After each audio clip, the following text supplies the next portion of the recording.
আল্লাহ হাবিব ওয়াজ করার জন্য, নসিহত করার জন্য অনেক শ্রোতা খুঁজতেন না, অনেক মানুষ খুঁজতেন না। একজনকে পাইলে একজনকে নসিহত করতেন। যদি একটা সমাবেশের মধ্যে, একটা মাহফিলে, একটা মসজিদে হাজার হাজার শ্রোতা হইলেও কিন্তু নসিহত শুনে ওয়াজ শুনে কেউ আমল করলো না, তাহলে এই নসিহতের কোনো দাম আমার কাছে নাই। আর যদি 5 জন শ্রোতা হয়, এর মধ্যে একজন আমল করে, তাহলে এই ওয়াজ নসিহতের দাম আমার কাছে কবুল হয়ে যায়। এজন্য আমলের দরকার, আমলের কিন্তু শুনতে হবে। আমরা মানুষ অল্প হলেও যদি আল্লাহ তাআলা এই ওয়াজ নসিহতের দ্বারা কোনো একজনের দিলের মধ্যে পরিবর্তন ঘটে যায়, তার জীবন পরিবর্তন হয়ে যায়, তাহলে এই নসিহত বলা এবং শোনাটা আল্লাহর কাছে গ্রহণযোগ্য হয়ে যাবে। আল্লাহ হাবিব সাল্লাল্লাহু আলাইহি ওয়াসাল্লাম একজনকে পাইলে একজনকে নসিহত করতেন। আমি আপনাদের সামনে আজকে যে হাদিস পাঠ করেছি, আল্লাহ হাবিব সাল্লাল্লাহু আলাইহি ওয়াসাল্লাম তার প্রিয় সাহাবী হযরত আবু যর রাদিয়াল্লাহু তাআলা আনহুকে হাদিসের মধ্যে নসিহত করেছেন 3টা নসিহত। আজকে আমরা এই 3টা নসিহত মনোযোগ দিয়ে শুনি। যদি মনোযোগ দিয়ে শুনতে পারি, আমলের নিয়তে শুনতে পারি, আমল করতে পারি, হয়তো এই 3টা নসিহতে আমাদের যথেষ্ট হয়ে যাবে।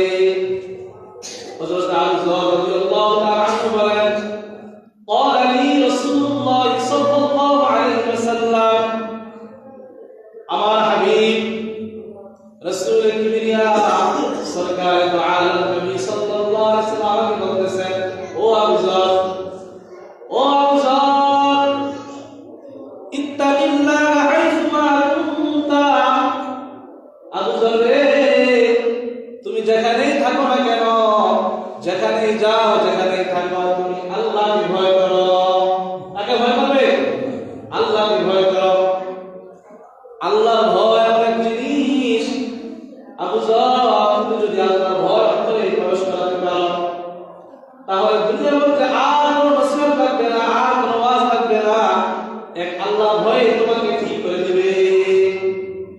যতক্ষণ পর্যন্ত একজন মানুষের মধ্যে আল্লাহর ভয় না আসবে, তাকওয়া না আসবে, ততক্ষণ পর্যন্ত এই মানুষটা সে আসল মানুষ হতে পারবে না।